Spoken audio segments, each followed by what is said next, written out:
we're doing is a little game of cat and mouse with her. Looks like she's caught that lure fairly easily. It is quite hot today, so we're not going to fly her for very long. And she's trying to run away with it as well. So what we had flying around in the air was a piece of leather with some food attached to it. She's very well conditioned to the movement of that lure, and she knows exactly that there is food attached, so she's going to try and grab it with her feet in midair.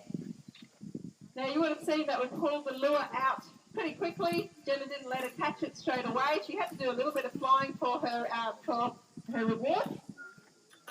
And then as she flew past, she grabbed it on that last attempt with her feet. Now if she was hunting, that's exactly how she would be hunting as well. She would be trying to chase after something. It's not going to be just hanging nice and still for her. It will be moving, so she has to be pretty fast, have excellent eyesight, as I said before, and really good eye-foot coordination. So she's got that little piece of food that she's going to pull apart in front of you there. Often what she does at this point is she tries to make herself look really scary and puff all her feathers up. Make sure no other bird of prey is going to come and steal it from her. These kestrels are often seen hunting on the side of the road. They're pretty common around Brisbane and most parts of Australia, in fact. There's a good chance that you have actually seen a kestrel hunting along the Centenary Highway or any of the major highways where there's a bit of grass on the side of the road. You'll often see them hovering. So not only will they fly very quickly, but they're one of two species of raptor that can actually hover. And that means they're beating their wings fairly quickly, and they're just hanging in the one spot. They're looking down at the ground, waiting for an unsuspecting grasshopper or mouse to come out, and then they can swoop down and grab it with those little feet there. Species that you'll find around Brisbane, particularly around the waterways. We see them flying up and down the river here all the time. Zephyr is a Brahminy kite. They're very distinctive colours.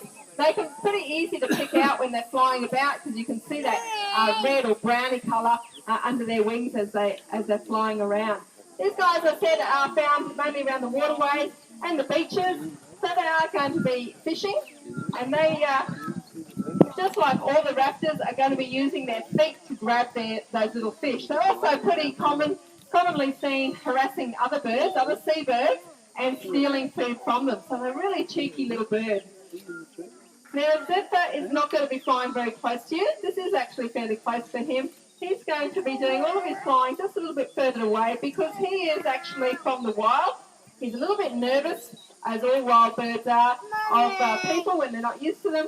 So he gets a little bit shy if we were to bring him too close. Now, the reason that we have him is he was actually found. Someone picked him up, half-starved, and also with quite a severe leg injury.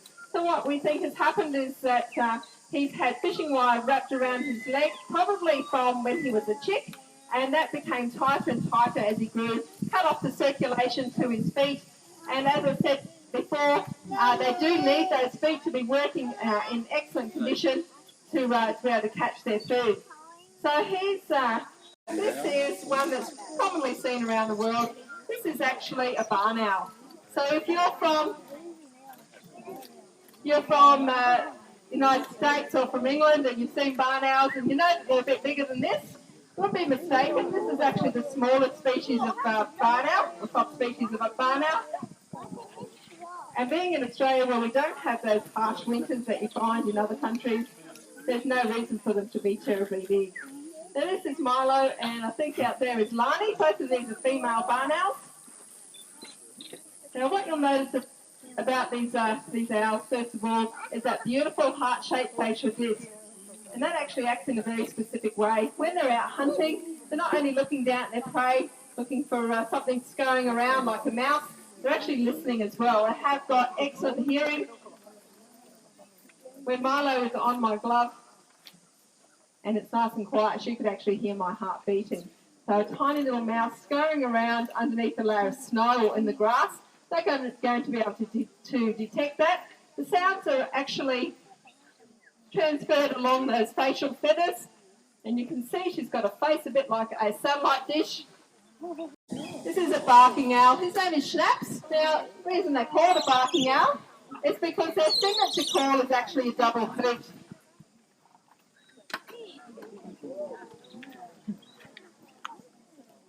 and it sounds just like a small dog barking. Now you probably won't hear it. It is a bit of a territorial sound. Schnapp tends not to make terribly much noise, although I did hear him making some chatting sounds just before. And you can see that he is flying very close to you, just above your head. Sometimes you'll feel his feathers brushing against you. And this is exactly the way that they would hunt. She likes to fly by herself, and she also is very chatty. Now you can see she looks very different to that the barn owl that have those great big yellow eyes. She also doesn't have that little facial disc. They have quite a pointy little face, and as a result, they belong to a different family of owls called hawk owls. So they're not a hawk; they're still an owl. They just have a hawk-like appearance.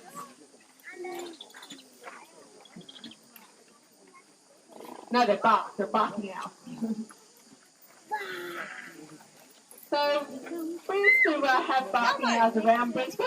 As I said, they were quite a successful owl because they have quite a varied diet. However, their downfall is that they are pretty selective in where they like to nest. So they're not happy just to nest in any place like the barn owls do. They actually like tree hollows. And when they can't find a tree hollow, they tend to not breed. And that's what's happened here and around Brisbane. They've actually lost those breeding sites. As Brisbane has grown, we've chopped down a lot of those old growth forests, and there is a lot of competition for the tree hollows that are left. So these guys have missed out, and they're now locally extinct. They are threatened species in parts of southern Australia, and there are populations also in the north and the west. Looks like he's a bit high. I don't think he's going to come in this time, but he might do a flyby and come back around. Now, if you have a look on the islands, I don't think, yes, you can see two red-tailed eagles on the ground down there. They are both from the wild, and they're both permanently injured. And that's exactly what happened to these guys. The female was actually hit by a car. She was feeding on some roadkill. Along came a car and hit her, and her wing was badly damaged, and she's unable to fly. Now the male down there, he's a smaller line, and so he did quite well. Normally he would try and land into the wind just like a plane would, and he managed to stop quite well on the ground.